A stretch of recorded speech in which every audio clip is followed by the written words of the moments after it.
beliau punya SMA Trend Science ya,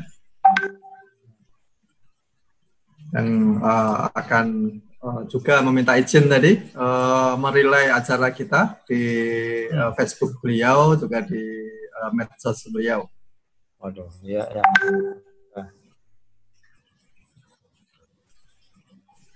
Oke, kita mulai aja ya Pak Dudi ya. Karena Pak Dudi sampai jam 2 sambil nunggu Gus Pur yang lain. Karena nanti tetap masih bisa diikutin dan diputar lagi rekamannya di YouTube maupun di Facebook, sehingga nanti teman-teman yang terlambat masih bisa mendengarkan agenda acara kita, diskusi kita di dua medsos itu. Oke, mohon izin Pak Dudi, rekan-rekan sekalian, ini ada Mas Satrio dari Serang hadir juga. Terima kasih. Mari kita mulai acara dialektika Baitul Hikmah Masjid LIPI Jakarta tentang Islamisasi Ilmu Pengetahuan dan Teknologi yang kita laksanakan pada hari ini, tanggal 29 Dzulhijjah. Dan insya Allah hari ini kita akan menjadi tahun terakhir 1441 Hijriah, dan insya Allah nanti malam maghrib kita akan masuk ke tahun baru 1442 Hijriah. Semoga Allah menjadikan tahun kita ini berkah dan menjadikan tahun berikutnya menjadi tahun lebih baik. Kita mulai acara kita dengan bersama-sama membaca basmalah. Bismillahirrahmanirrahim. Kami persilakan Pak Dudi sebagai Ketua DKM memberikan pengantar. Kemudian langsung aja presentasi tentang materi Pak Dudi tentang Islamisasi Iptek. Yang informasinya tema ini sudah beberapa puluh tahun yang lalu, bahkan di abad-abad yang lalu juga pernah didiskusikan. Dan ini kita diskusikan dalam rangka untuk mengetahui bagaimana sih posisi tema diskursus tentang Islamisasi Iptek ini seperti apa. Silakan Pak Dudi. Baik, terima kasih Pak Agus dan Bapak Ibu yang hadir di ruang Zoom ini. Bismillahirrahmanirrahim. Assalamualaikum warahmatullahi wabarakatuh. Waalaikumsalam warahmatullahi wabarakatuh.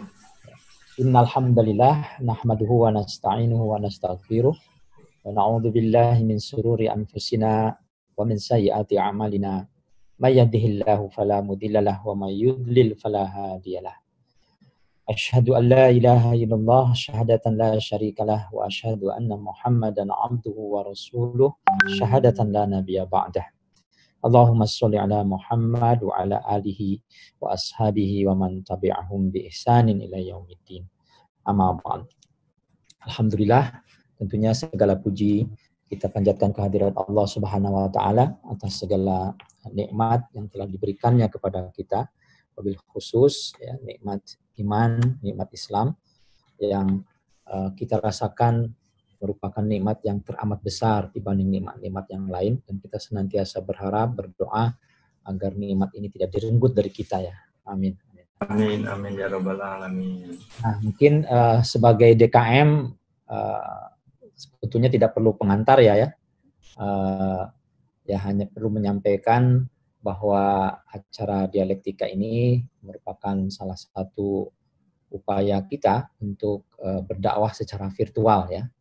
Mudah-mudahan ini bisa bermanfaat untuk banyak pihak. Dan nanti mungkin Pak Agus ya di rapat-rapat DKM kita juga akan membahas tentang hal ini gitu ya.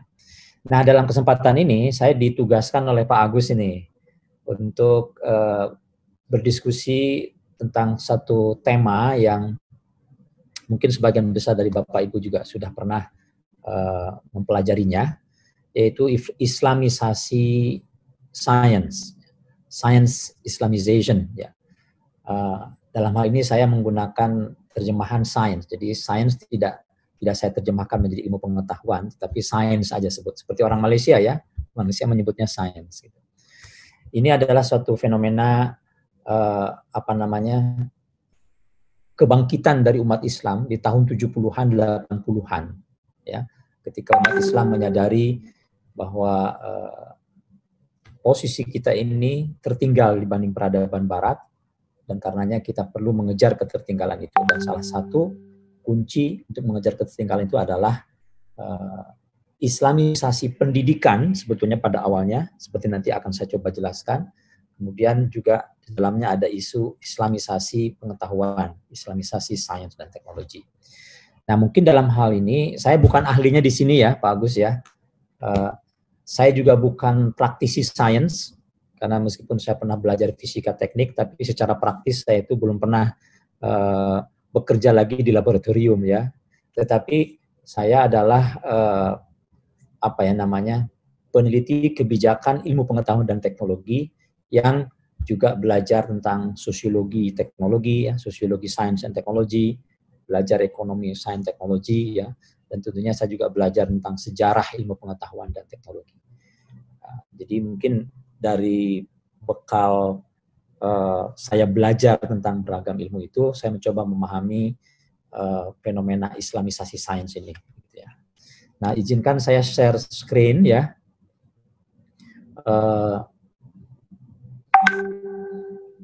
Apa yang akan saya presentasikan ini.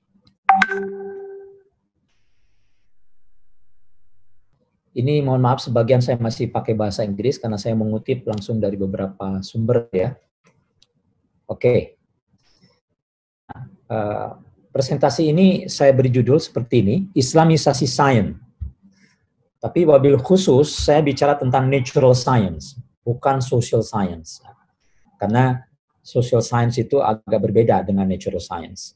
Meskipun sama-sama keduanya berbasis kepada logika, kepada empirisisme, tetapi cara melakukannya berbeda.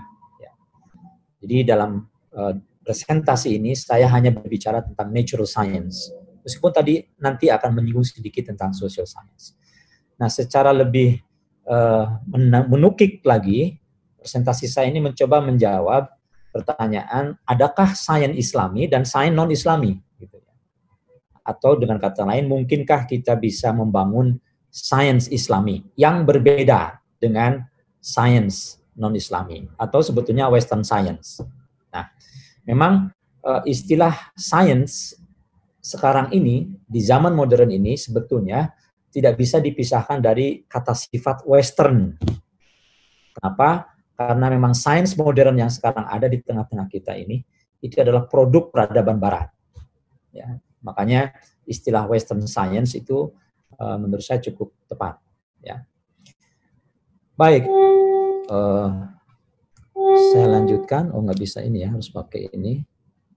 Ya, saya memulai dengan dua kutipan yang merepresentasikan dua pandangan yang berbeda antara dalam melihat relasi sains dengan Islam ini ya. Yang pertama dari Profesor Abdus Salam, yang mungkin Bapak Ibu sudah kenal, beliau adalah seorang theoretical physicist dari Pakistan yang belajar di Inggris, yang mendapatkan hadiah Nobel untuk karyanya. Kemudian yang kedua dari Profesor Syed Hossein Nasr, beliau adalah orang Iran, ya, lahir di Iran, tapi kemudian mengambil S2 dan S3 di Amerika, dan kemudian juga menjadi pengajar di Amerika. Dia tinggal di Amerika. Abdus Salam mengatakan bahwa scientific thought is the common heritage of mankind. Bahwa cara berpikir saintifik itu adalah warisan semua kemanusiaan, warisan umum, mau muslim maupun non-muslim. Ya. Mau warna kulitnya kuning, putih, hitam, sama-sama bisa mendapatkan sains, gitu ya. Bisa melakukan juga scientific thinking, gitu. Dengan ungkapan ini, Abdus Salam ingin menyatakan bahwa tidak ada itu Islamic science, ya. Tidak ada itu Islamic physics yang berbeda dengan Western physics misalnya, atau Islamic chemistry yang berbeda dengan Western chemistry. Tidak ada. Itu universal, ya, persis sama, bisa dilakukan oleh siapapun. Gitu ya. Nah, berbeda dengan Abdus Salam, Syed Hossein Nasr berpandangan seperti ini yang saya kutipkan di sini ya. Dia mengatakan bahwa ever since children began to learn that water is composed of oxygen and hydrogen, in many Islamic countries they came home that evening and stopped saying their prayers. There is no country in the Islamic world which has not been witness in one way or another to the impact, in fact, of the study of Western science upon the ideological system of its youth. Jadi Nasr ini mengatakan bahwa begitu anak-anak Islam ya mulai belajar mengetahui bahwa air itu terdiri dari oksigen dan hidrogen, di negara-negara Muslim, anak-anak yang mengetahui itu, yang belajar itu, kemudian akan kembali ke rumah dan di malam harinya atau di sore harinya berhenti untuk sholat, gitu ya. Jadi Said Hussein Nasr mengatakan ada pengaruhnya tuh loh pengetahuan yang berasal dari Barat ini terhadap perilaku keagamaannya, gitu ya. Lebih jauh dia mengatakan there is no country in the Islamic world which has not been witnessed in one way or another, bahwa hampir di setiap negara Muslim di dunia ini, ya, jadi tidak ada negara Muslim di dunia ini yang tidak menyaksikan atau tidak melihat dampak dari the study of Western science, dampak dari mengkaji sains Barat terhadap sistem ideologi dari anak-anak mudanya, gitu ya. Jadi Nasr mengatakan bahwa sains Barat itu punya ideologi sendiri, punya world view sendiri yang berbeda dengan kita umat Islam. Sehingga kalau orang-orang Islam atau orang-orang muda Islam dibiarkan mempelajari sains Barat, akan berpengaruh kepada sistem ideologi yang dianutnya. Nah, jadi dua kutipan ini menunjukkan memang dua pandangan yang berbeda, yang memang kita, khususnya saya juga, bisa memilih mana yang menurut kita lebih tepat, ya. Nah, mungkin nanti di akhir presentasi akan saya sampaikan, saya lebih memilih yang mana. Nah, asal muasal gagasan Islamisasi itu, ini saya kebetulan cari di internet, ya. Sebetulnya diawali dengan event pada tahun 77 nih, The First World Conference on Muslim Education yang diselenggarakan di KSA ini, ya, Al-Mamlakatul Arabiyatus Saudiyah, ini di negara Saudi, diselenggarakan. Jadi Saudi menjadi tuan rumah, mengundang tidak kurang dari 350 ilmuwan Muslim seluruh dunia. Sebagian juga ada ilmuwan non-Muslim diundang bicara, ya, untuk berbicara tentang Muslim education, tentang pendidikan Islam. Ya, ini kongres pertama yang kemudian beberapa tahun atau 2-3 tahun dilanjutkan, ya. Kemudian ada di Malaysia, di Pakistan, dan bahkan di Jakarta. Mungkin kalau ini tahun 77, di Jakarta tahun 80-an, ya. Nah, setelah kongres tahun 77 ini, ada dua institusi yang didirikan untuk menindaklanjuti rekomendasi-rekomendasi dari conference, ya. Yang pertama adalah International Institute of Islamic Thought, ini yang ada di Virginia, United States, didirikan tahun 81. Jadi para ilmuwan Muslim di sana mendirikan International Institute of Islamic Thought. Ini adalah lembaga non-profit, ya, juga non-government, yang tujuannya adalah untuk mempromosikan Islamic thought, ya, pemikiran-pemikiran Islam, mengkaji dan mengembangkannya. Ini yang tokoh yang terkenalnya adalah Ismail Al-Faruqi, Ismail Raji Al-Faruqi, termasuk juga Anwar Ibrahim rupanya juga menjadi tokoh yang melahirkan institut ini. Nah, yang kedua di Pakistan tahun 83 bulan Mei itu ada juga lembaga serupa, ya. Ini namanya University Islam, ini yang di Malaysia, ya. University Islam Malaysia, International Institute, kalau dipanjangkan IIUM, ya. Tapi kalau dalam bahasa Malaysianya University Islam Antarbangsa Malaysia. Kalau tidak bahasa salah ini International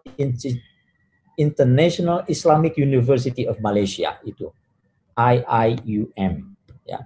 Ini yang didirikan tahun 83 dan banyak orang kita juga yang lulusan sana, belajar dari sana, mengambil doktor di berbagai bidang keilmuan Islam.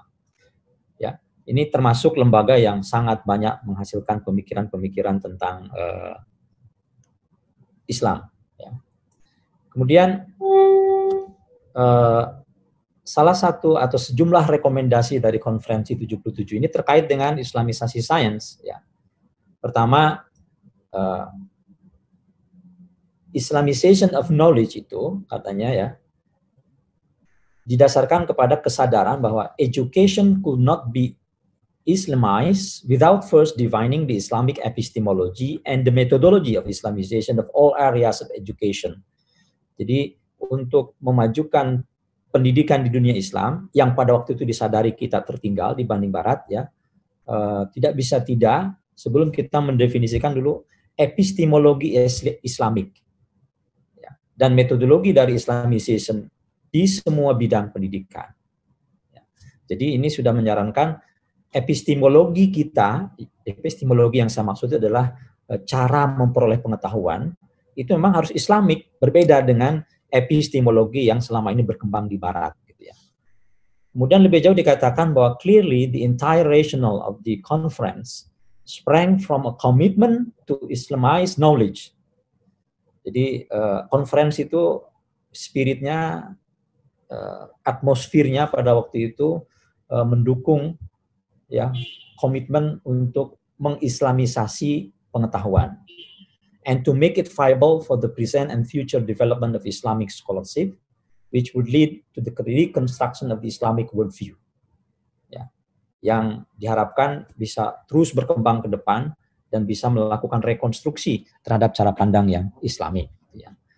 Nah, terkait dengan social sciences, the conference stressed that social sciences studies should be reformulated from the Islamic points of view regarding man and society. Nah, jadi ilmu-ilmu sosial yang dikembangkan di Barat itu harus dimodifikasi, harus direformulasi dengan menggunakan Islamic point of view, cara pandang Islamik tentang manusia dan tentang masyarakat. Ya. Ini saran dari rekomendasi dari conference pada waktu itu. Nah, terkait dengan natural science, natural and applied science, it was also recommended that courses in natural and applied sciences should be reformulated to conform to the spirit of Islamic teaching. Jadi menurut rekomendasi konferensi di tahun 77 itu, bahwa pengajaran ilmu alam dan ilmu terapan itu harus juga direformulasi agar sesuai dengan spirit dari Islamic teaching, ya, agar sesuai dengan pengajaran-pengajaran Islami, begitu ya.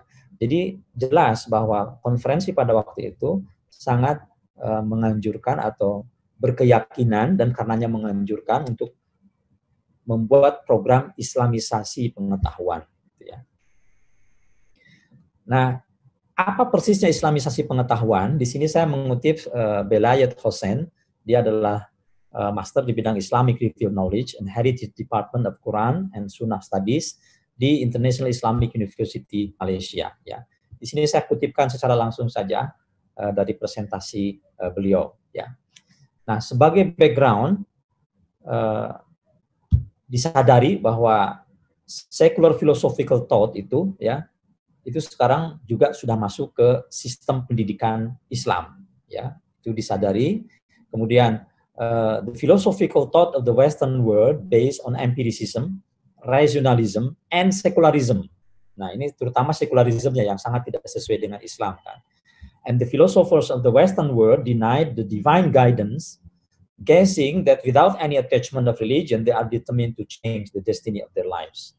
Nah, ini bahwa para filsafat, para filosof di Barat itu menyangkal adanya divine guidance, adanya wahyu, begitu ya, dan mereka menduga atau berkeyakinan bahwa tanpa attachment terhadap salah satu agama apapun, mereka yakin, ya, bisa mengubah destiny dari atau takdir dari hidup mereka.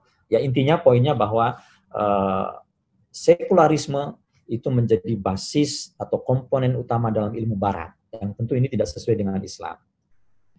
They think, yaitu Western philosopher, that man has right to fulfill all kinds of desires for the sake of happiness with certain values such as democracy, equality, human rights, social justice, and others. Ya. Dan this speculation distance them from the guidance of God. As a result, all kinds of rebellious activities prevail their thinking, as well as the policies of societies and states. Nah, ini apa ya? Bukan tuduhan, tapi ini penilaian dari perspektif ilmuwan-ilmuwan Muslim bahwa di Barat itu ilmu yang dikembangkan tidak mempertimbangkan wahyu, tidak mempertimbangkan petunjuk yang suci dari Allah Sang Pencipta, ya, karena itu sangat sekuler, dan sebagai hasilnya itu menghasilkan pemikiran-pemikiran dan juga kebijakan dan bahkan rebellious activities yang tidak sesuai dengan Islam. Ini background pemikirannya, ya.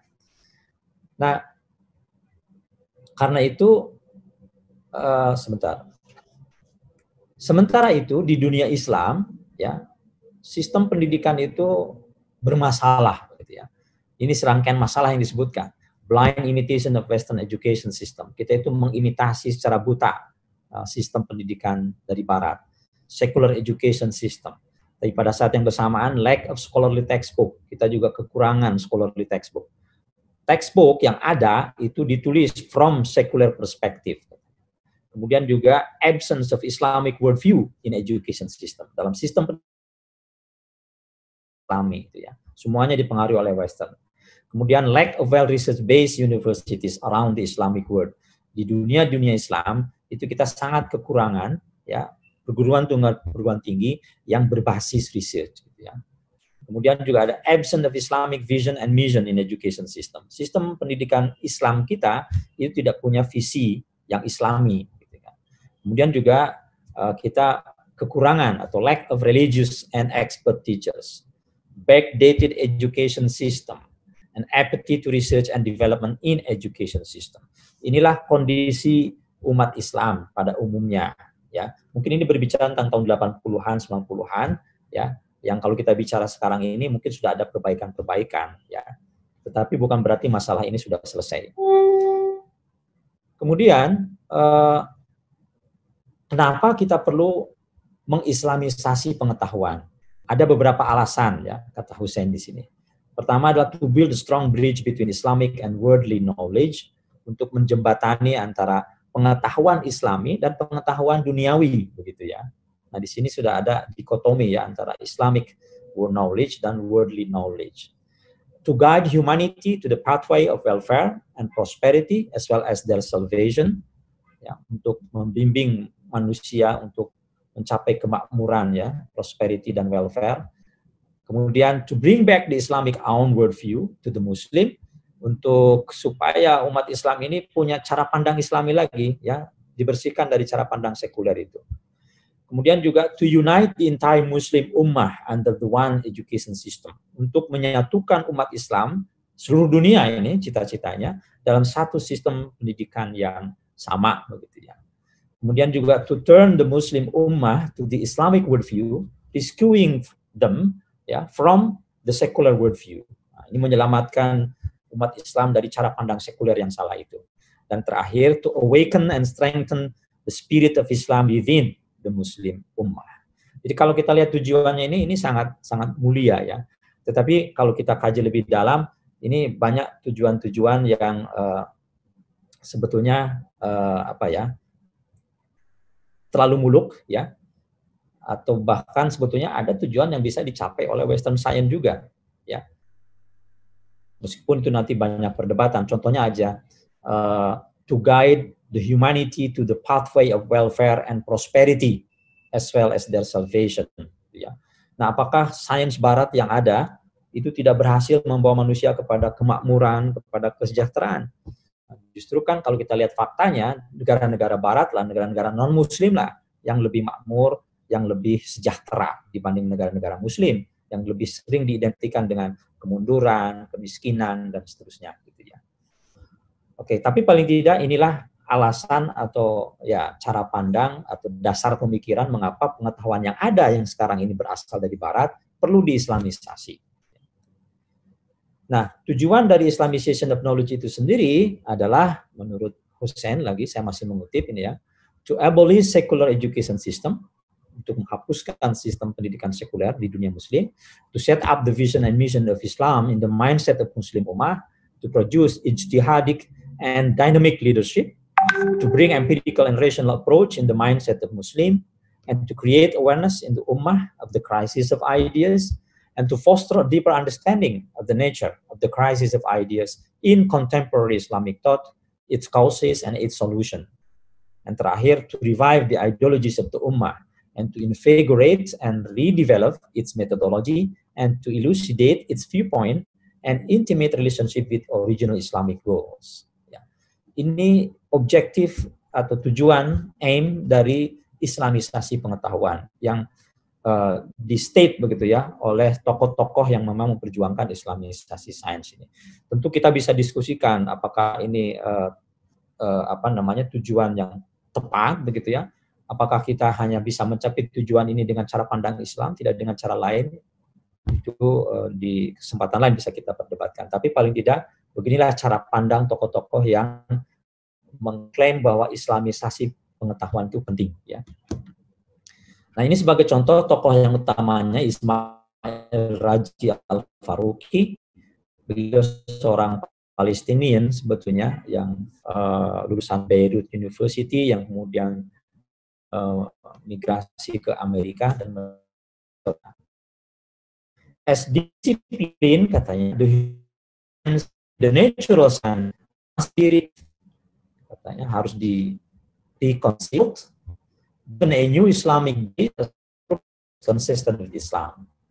Jadi menurut Ismail Raji Al-Faruqi bahwa semua disiplin humanity, social science, natural science reconceive, mungkin reformulated tadi istilahnya, dan rebuild, dibangun kembali, direkonstruksi kembali dengan menyertakan cara pandang Islam. Dan juga tujuan ilmu itu sekarang harus diganti ya, new purpose, consistent with Islam, tujuan dengan Islam. Nah, dalam hal ini nampak bahwa kritik Islamisasi sains itu diantaranya juga mengkritik modern science yang menurut mereka itu banyak menyebabkan kerusakan di muka bumi, gitu ya. Nah, itu kan bukan tujuan Islami. Nah, sains Islam itu harus bisa menghasilkan sains yang bisa mencegah kerusakan itu, ya, kerusakan alam yang terjadi atau kerusakan moral yang terjadi di tengah masyarakat. Ya.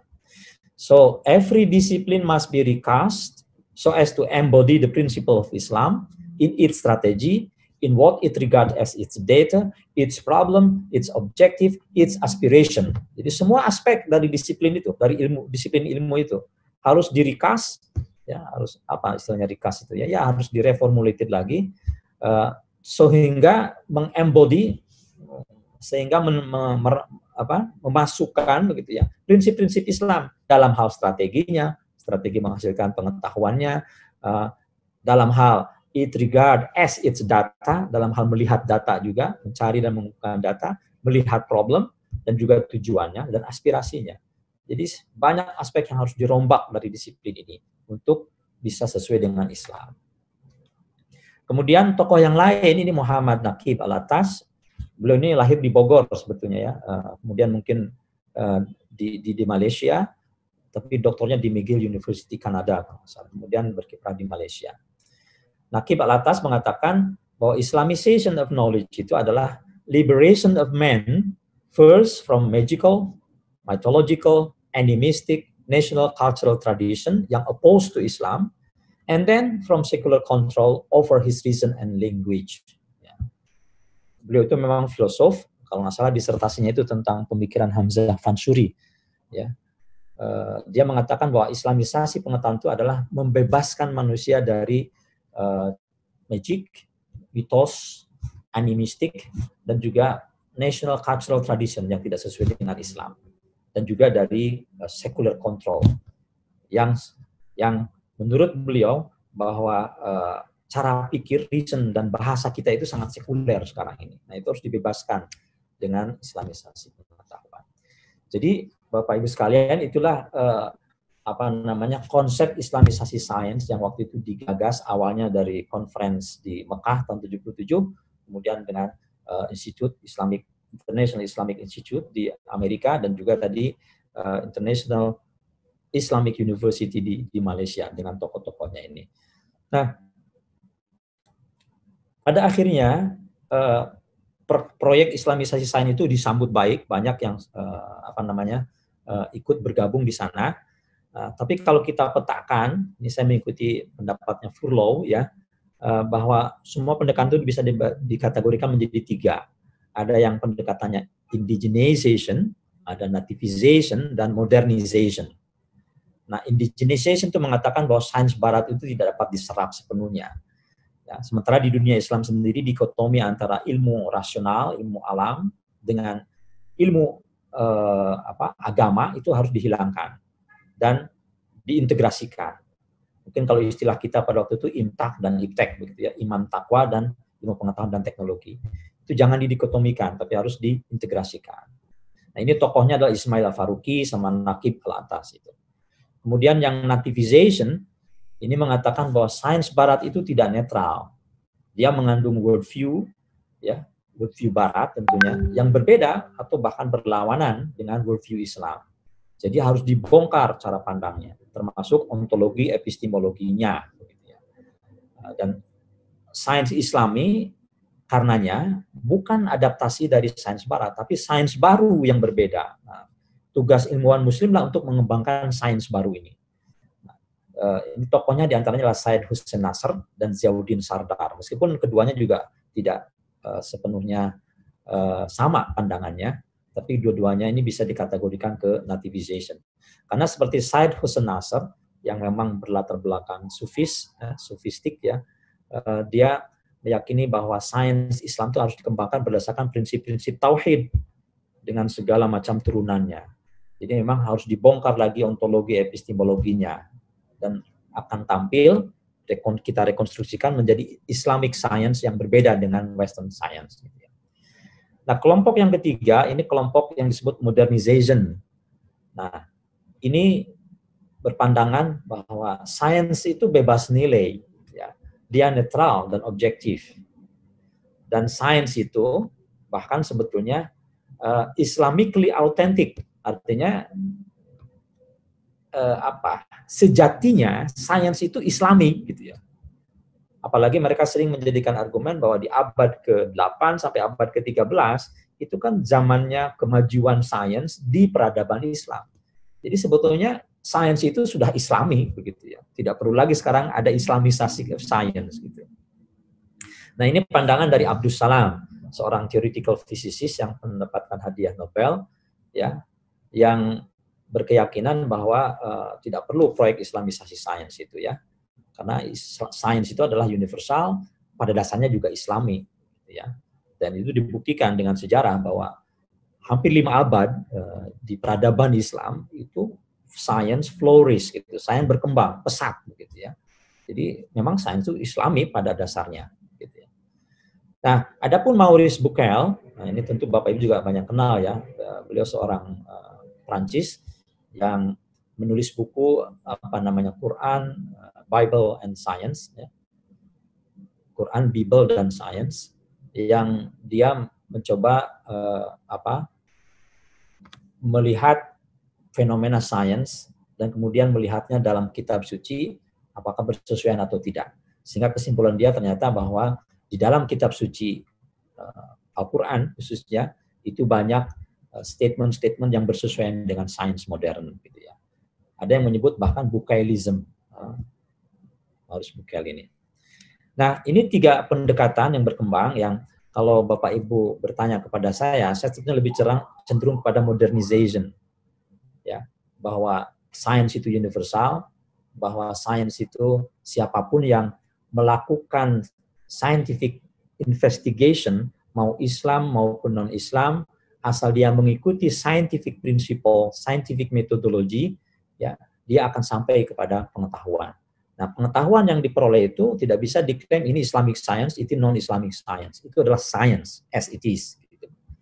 Ya, sehingga mungkin dalam hal ini saya lebih mengikuti pandangannya Abdus Salam, ya, Abdus Salam yang berpandangan tentang cara pandang modernization terhadap relasi antara sains dan religion Islam khususnya. Nah, karenanya saya lebih banyak setuju dengan apa yang dinyatakan dengan Andrew Jamieson dan teman-temannya ya, yang mengatakan bahwa the program of Islamic science appears to have increased in rhetoric but lost something in practical achievement and focus. Jadi pada akhirnya Islamisasi sains itu hanya menjadi retorik, sementara dalam praktiknya tidak ada pencapaian dan tidak ada fokus. Dan terbukti sampai sekarang kita sulit untuk saat ini ya di 2020 katakanlah kita sulit untuk mendapatkan contoh proyek Islamisasi sains yang berhasil. Ya. Bahkan Islamic economy itu termasuk yang paling maju ya. Tetapi sampai sejauh mana ekonomi Islam itu berbeda, distinct dengan ekonomi Barat, begitu ya. Itu masih menjadi perdebatan. Indeed, in this respect, the attempt to develop an Islamic science seems to be repeating much of the same process that the attempt to develop science for the people went through in the early 70s. Jadi, upaya membangun Islam science itu saat ini pun masih sama seperti yang terjadi di tahun 70-an. Belum ada progres, begitu ya. In both cases, a critical identification of the problem lead to an overly ambitious formulation of an alternative that has proved impossible to realize in practice. Ya, pada akhirnya banyak tadi target-target objektif aim untuk Islamic science itu tidak bisa dicapai, begitu ya. While the alternative becomes ever more extreme and absolute in terms of rhetoric, it does fail to solve the particular problem that were initially attributed to Western science. Nah, maksudnya begini. Kritik atau gagasan membangun Islamisasi science itu adalah sebagai salah satu kritik terhadap Western science, ya, yang telah gagal untuk mencegah kerusakan alam misalnya, yang telah gagal mencegah kerusakan moral. Itu katakanlah tuduhan kita umat Islam terhadap Western science. Tetapi pada prakteknya sekarang, kita pun belum bisa menghasilkan alternatifnya, begitu ya. Pada saat ini, alternatif terhadap Western Science itu. Sehingga masalah yang disebabkan oleh Western Science pun tidak bisa kita selesaikan. Ini Pervez Hoodbhoy, seorang fisikawan dari Pakistan, dia mengikuti Abdus Salam, dan dia pernah menyatakan seperti ini, bahwa Islamic science does not exist. All effort to make an Islamic science have failed. Ya. Specifying a set of moral and theological principles does not permit one to build a new science from scratch. Dia memberikan contoh, Abdus Salam was a believer. Ya, Abdus Salam itu Muslim. Di dalam tulisannya, di dalam pidatonya, dia selalu banyak mengutip Al-Quran. Weinberg ini kan sebagian Bapak Ibu mungkin kenal, dia seorang ahli fisika kuantum. Weinberg yang merupakan ateis tulen, ya. Tapi dua-duanya, baik Abdus Salam maupun Weinberg, itu bisa menghasilkan teori tentang particle physics. Disregard apakah dia Muslim atau tidak Muslim. Nah, itu suatu evidence menurut Paul Hoodbhoy bahwa sains itu netral, dia bisa dihasilkan oleh siapapun, begitu ya. So there has never existed and still does not exist a definition of Islamic science which is acceptable to all Muslim. Nah, ini juga merupakan kritik kepada kita ya. Dari sekian ilmuwan yang punya gagasan Islamisasi sains, sampai sekarang tidak ada definisi yang baku yang disepakati oleh semua pihak, gitu ya. Nah, ini juga saya kutipkan lagi nih. Ini mungkin yang paling tua dari Al-Kindi, seorang filosof dan juga ilmuwan di Islam. Dia mengatakan bahwa our goal must be to garner the truth from wherever it may come. For nothing is of higher priority to the seeker of truth than truth itself. Tujuan kita adalah untuk mendapatkan kebenaran dari manapun kebenaran itu datang. Karena bagi para ilmuwan tidak ada yang lebih tinggi prioritasnya daripada menemukan kebenaran itu. Mungkin kalau kita kutip hadis juga akan mengatakan bahwa setiap kebenaran, setiap ilmu hikmah yang ditemukan oleh umat Islam, ya ambillah itu. Itu adalah barang milik umat Islam yang hilang, gitu ya. Ilmu itu begitu sifatnya. Al-Biruni yang kita juga kenal ya, beliau sebagai ilmuwan Muslim yang banyak berkelana. Dalam salah satu pengantar bukunya tentang peradaban di India, dia mengatakan, I have composed this book on the beliefs of the people of India. And although they differ from us in religion, I did not reject what I found to be correct in the knowledge or belief. Jadi menurut Al-Biruni, saya membuat buku ini tentang kepercayaan orang-orang India. Dan meskipun mereka itu berbeda keyakinan, berbeda agama dengan kami, ya, tetapi saya tidak menolak apapun yang saya temukan dari mereka yang saya lihat benar, correct dalam pengetahuan mereka. Jadi artinya memang universal dari manapun datangnya, gitu ya. Dan mungkin terakhir saya mengutip ini ya dari Habib Irfan, dia mengatakan bahwa we do not need an exclusive Islamic science, but science in Islamic civilization, itu yang kita perlukan. which was always inclusive and flowered across civilizational exchange. Jadi kita tidak membutuhkan Islamic science yang eksklusif. Yang kita butuhkan adalah adanya science di peradaban Islam. Yang science itu sebetulnya selalu inklusif dan selalu flowered, tumbuh across civilizational exchange. Jadi pertukaran peradaban gitu. Baik itu peradaban Islam, Barat, Cina ya, dengan cross fertilization itu akan bisa menghasilkan science. Jadi inilah universal science. Sehingga pada akhirnya saya mengikuti pandangan seperti ini ya, cara pandang seperti ini. Ini slide saya terakhir barangkali ya. Kalau kita bandingkan kita asumsikan ada sains Islami dan ada sains Barat. Ya. Kemudian kita lihat dari aspek ontologi, epistemologi, metodologi dan aksiologinya. Menurut pandangan saya, sebetulnya tidak ada perbedaan mendasar dalam ontologi, epistemologi, dan metodologi. Ini bicara natural science ya, jangan social science. Social science agak beda. Tapi natural science seperti fisika, kimia, atau apapun yang terkait dengan alam ini, secara ontologi, epistemologi, metodologi sama. Nah, mungkin berbeda dalam aksiologi, karena aksiologi itu subjektif. Ini terkait dengan etika. Nah, ini memang kita akan berbeda etika Islam dan etika Barat. Tetapi menghasilkan sainsnya sendiri yang bersandar kepada ontologi dan epistemologi dan metodologi itu sebetulnya sama. Ya. Di sini saya mengutip pernyataan Needham Gussel bahwa Stephen Hawking, yang kita semua tahu beliau orang paling brilian pada saat ini dalam astrofisis, ya, dan Richard Dawkins, seorang ahli molecular biology, yang ateis, dua-duanya ateis nih. Stephen Hawking terakhir dalam buku terakhirnya, Grand Design, itu dia menyebutkan, udah mendeklarasikan diri atau ateis, sebelumnya memang agnostik dia, tapi sekarang udah ateis. Richard Dawkins apalagi, dia memang ateis dan mempropagandakan ateismenya itu. Tapi tetap mereka ini akan dapat menghasilkan sains. Dari perspektif saintifik, mereka menghasilkan pengetahuan yang proven, yang terbukti secara saintifik korek. Meskipun mereka bukan Islam atau bukan Islam, ya bahkan ateis, mereka menyangkal keberadaan Tuhan. Jadi artinya mereka menyangkal keberadaan Sang Pencipta dari objek yang mereka kaji, gitu ya. Nah, apakah kemudian Allah akan menghalangi mereka dari pemahaman terhadap objek itu karena menyangkal keberadaan Allah? Ternyata tidak demikian, kan? Allah mengizinkan, Allah membiarkan mereka untuk mendapatkan pengetahuan tentang objek ciptaan Allah itu. Ya. Asal memang mereka mengikuti scientific procedure, scientific method, scientific methodology. Gitu ya. Nah, ini karenanya saya lebih cenderung untuk berpandangan bahwa sains Islami itu ya pada dasarnya sama dengan sains Barat. Ya. Ini seperti saya katakan di awal, ya, ini pandangannya Abdus Salam dan teman-temannya. Ya, memang dalam aksiologi kita berbeda, tetapi itu kan aksiologi seperti kita tahu adalah di ujung gitu ya. Oke, saya rasa itu sekilas, tentu ini tidak komprehensif ya, sekilas tentang apa yang disebut dengan Islamisasi sains dan progresnya serta ya kondisinya pada saat ini. Saya rasa itu ya Pak Agus. Mohon maaf nih kalau ada kepanjangan.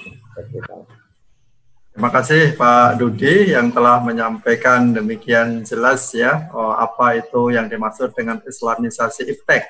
Ternyata ini berbasis pada pertemuan di Mekah tahun 1977 ya, tentang Conference on Muslim Education. Ternyata bermula dari masalah pendidikan kita yang waktu tahun 70 itu masih terbelakang, sehingga menggunakan hanya mengkopas gitu ya, copy and paste dari peradaban Barat, baik kurikulumnya, textbooknya dan sebagainya, sampai masalah ilmu yang diajarkan juga harus diislamisasikan begitu ya. Nah, ini mungkin yang terus bergerak dari tahun 77 sampai sekarang, tapi di bagian akhir tadi Pak Dudi menyampaikan bahwa pada dasarnya ilmu pengetahuan itu adalah netral, sehingga tidak perlu diislamisasi.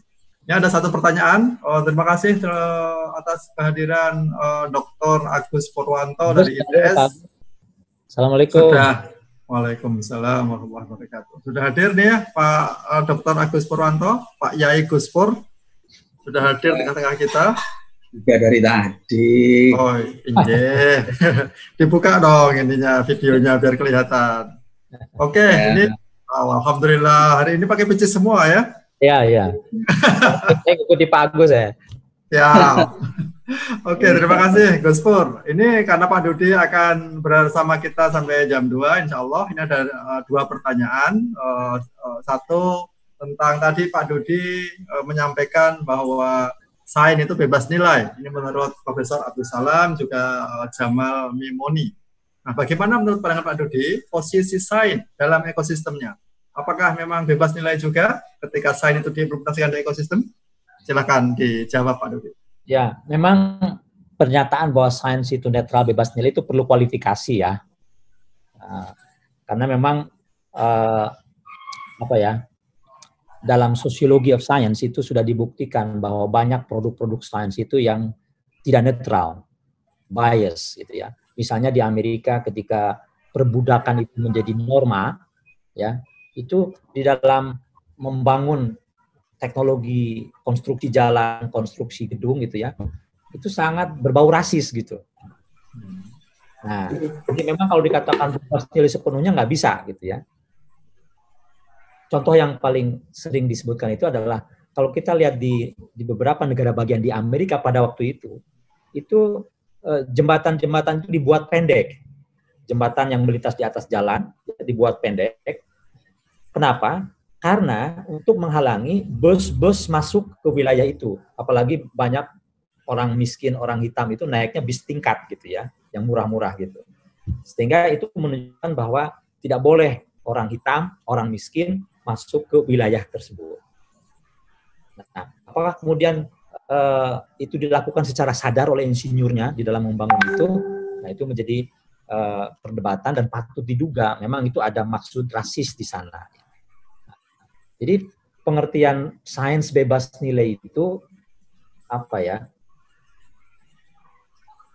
Dia dipengaruhi oleh nilai, dipengaruhi oleh norma, tetapi di dalam proses memproduksi sainsnya itu bebas nilai dalam pengertian Anda mau berkeyakinan rasis atau tidak, ya, Anda mau berkeyakinan Tuhan itu ada atau tidak, ya, Anda bisa menghasilkan sains itu.